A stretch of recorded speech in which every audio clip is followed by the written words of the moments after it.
Watch parties, even though people have been seeing us this entire time anyway. I don't know why it does that.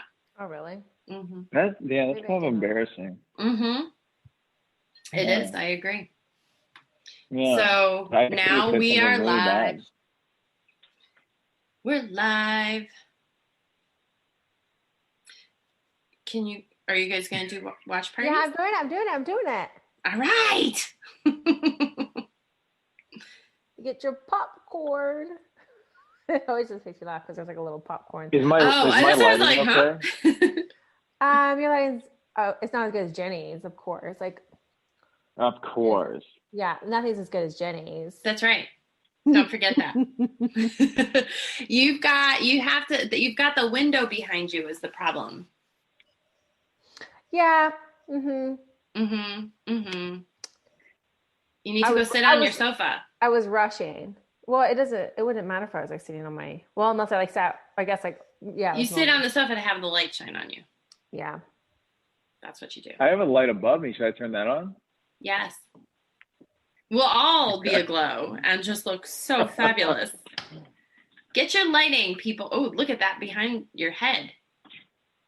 Oh my God, you look so much better. Me? No. Rob. Oh, you see all the bourbon behind my head? He's talking about that? Look at all that bourbon. No, the light is shining in your mirror. Oh. Is what I was saying. Okay. Is all. All right. Are we good now? The lighting's perfected. We're good. It's perfection. What you have to do is get one of these. Ooh.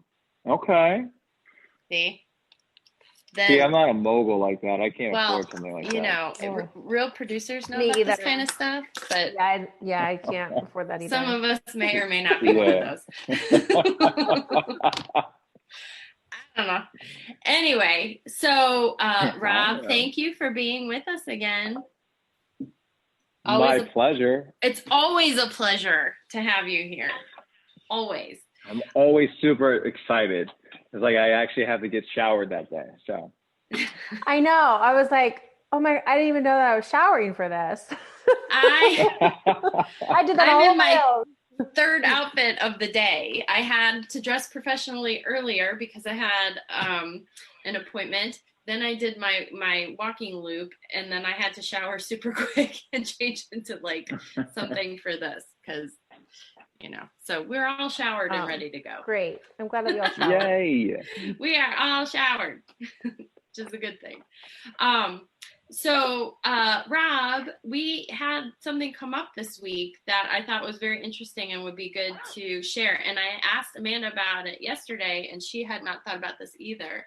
So the topic for today is, and talking about cash too, because there have been a lot of cash purchases, and certainly that's not a more common way to buy a house, but it can be. And cash, there are gifts of cash given to people. So can we talk about cash, the right way to give gifts, how that looks in your bank account, and most importantly, does these new apps, Venmo, Cashapp, PayPal, those things, if you're getting deposits into your bank account, is that going to affect lending at all? Yeah. And go. So it's a very broad question, but yes, we can break it down. Yeah. So I'm gonna go try to explain it like line by line. So a lot of people nowadays, I'll give an example actually. So I had a client that was a food truck, and he had food trucks, right? So a lot of his income was Cashapp, Venmo, PayPal. So those obviously are sources of income. Now, as long as we can prove that somebody is self-employed and that's how they are paid, then that's income that we can possibly use. Does that make sense? Yeah. Okay, cool.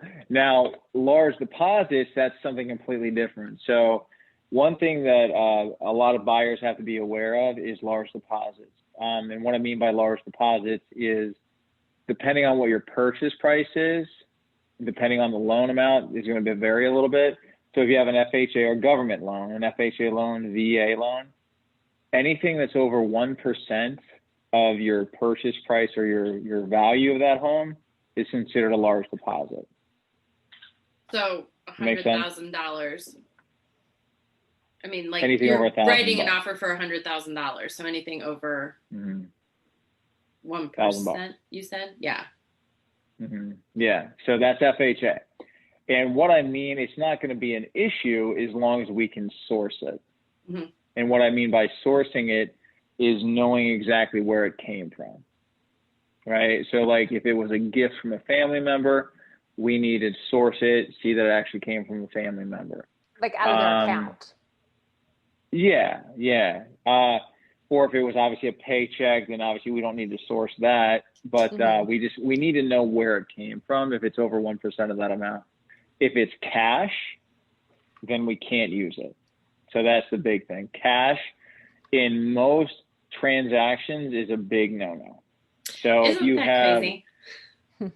Yeah. Well, it's just for a loan though, if you're buying the whole thing with cash, then that doesn't matter. But this is for if you're getting if you're paying cash, then we're not talking. Yeah. Well, So, but hang on. By cash though, it's not like you can bring a pile of cash in a suitcase to the closing and hand that over. I mean, it does have to be. You need to put it in a bank account. A bank account, right? I'm just saying, like I had this conversation, and it was, like people have mattress money. Have you ever heard that? They just have cash laying around their house, and they just want to use that. Yeah, you can't. You have to have it in a bank, and some people don't use a bank. Now, if you can potentially prove that you don't use a bank, you never used a bank, and there's no history of banking, then maybe you can do cash. It's going to be a pain in the butt to do, but maybe. But 99% of people have checking and savings accounts nowadays, so they got to use them. But yeah, I mean, cash is just a big no-no. If you have cash and you need to get into your bank account, do it at least 60 days prior to you starting to look for homes. So the reason why seasoning. Yes. Yeah, seasoning. So what seasoning is basically when you buy a house, we need to see the most recent 2 months of bank statement. So 60 days worth of all transactions in your account, right? So if we see a large deposit within those 60 days, then obviously we're going to have to source it. So if it was 6 months ago, we don't even see it. So you're only looking at the last 60 days. So if you were let me ask this, if you were getting deposits from, say, a business source, and then you just put it on pause for 60 days, that money is in your account, and then it doesn't matter, so to say. Doesn't matter. Okay. So to say, yeah. So to say. I mean, the biggest thing, I feel like this is the common theme, is just talk to your lender. Yes. If there's ever going to be any money moving around, talk to your lender. If you're thinking about talking to or taking a loan out for something, talk to your lender. If a family member is going to gift you money, talk to your lender. If there's anything at all about moving money around, depositing money, or anything like that, talk to your lender and have them give you the path of least resistance on how to do that. And kind of piggyback off the seasoning thing. So a lot of people don't know, typically it is 60 days that you want to season an account, but in some cases you can just do 1 month, 30 days. So that's something a lot of people don't know about. So that's saved my butt a lot of times. Well, I think it's relevant because so many people have side businesses that they do now that's how the payments are collected. I mean, it can be any sort of business. I mean, there's people that do crafting. There's people that do food. Can I sidetrack back to the payments that if you're using like Cashapp or Venmo, does it matter how the payments are labeled that they come in? Typically if they which come emoji? in Venmo or PayPal. Yeah, yeah. They'll typically have that on them, right? So like an account, if so the way PayPal or whatever, so if somebody pays you via PayPal and then you deposit it into your checking account, that deposit will say PayPal. Right, but I'm just saying, That what if your friends are paying you every week for utilities, right? And they're not labeling it, and then like, what if you have a side business that you're, a personal like, would you see the difference between those two, or is it just the same? Like I would say, if nobody's labeling their payments, so how can you decipher which are utilities and which are, personal trading money? As far as like depositing into an account? Mm-hmm. Yeah, so you're getting Venmos every month from, your roommates for utilities, and then you're getting a Venmo every month from, people that you're trading, your personal trading. So how do you decipher between those two? Like, does that matter? Like, do you have to have it labeled for the people that are paying you in order for it to count for, because that could be all of their income.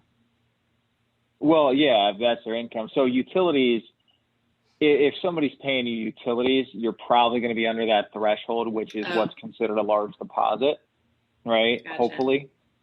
Yeah. So in that case, you wouldn't really even have. Sorry, my AirPods just died. Anyway, can you hear me? Yes. Mm-hmm. Okay, gotcha.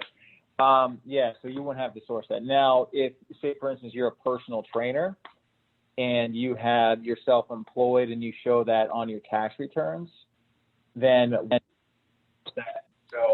if you have a bill of sale, right? So like say I've been a personal trainer for 5 years, I can prove that on my tax returns. I have a business license. My tax return shows my income as a personal trainer. And every single month I get a Cashapp or Venmo or PayPal of whatever, $500. And I just write a letter of explanation stating what that is, and I have a bill of sale. So you do have to source it, right? An example would be my guy who was a food truck guy. All his stuff was cash. And we had bills of sale, every single deposit. Some of it was cash, some of it was PayPal, some of it was Venmo, all the other cash apps. And unfortunately, you just have to source it if that's their income. Well, all right. Hopefully that helps. Yeah. It gets confusing, I think, because it can't, like, you can get weighted down, and because these so many people. I mean, I use these apps all the time. I send kids money or. Yeah. I think about it for like write-offs and things like that. So I'm like, oh, I need to live real estate. Yeah. 100%.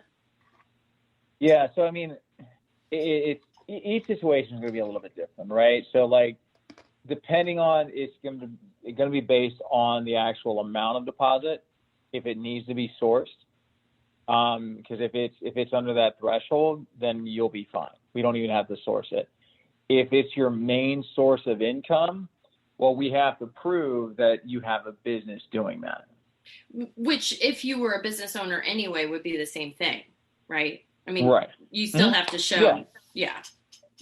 And that's a whole different thing, as opposed to looking at, I don't know, W-2s like you would for someone who. Right. Yeah. I mean, we would just have to understand that's what it is, right? That's not the income that we're using. The tax returns would help us determine what the income is, but the deposits, if we're using that for a down payment, we just need to know where it came from. Yeah. Makes sense. Yeah. So these are not bad things to be doing. You just, again, talk to your lender. If you're getting to the point where you're thinking about purchasing a home, talk to a lender to verify what you're doing. Yeah. How you're doing it. Yeah. That's the biggest thing. Because I mean, what happens is you're out, showing homes, and then all of a sudden you find this dream home that you want to buy. And obviously your offer is accepted. You have 30 days to close that loan. And that's when you apply for a loan, and that's when the lender sees everything. Well, there could be some things that could be detrimental to you getting that loan. So always get pre-approved. Provide documentation to your lender so they can go through everything and see if there's anything that could be detrimental to you actually getting your loan approved. That way they can jump out ahead of it and get everything knocked out way beforehand.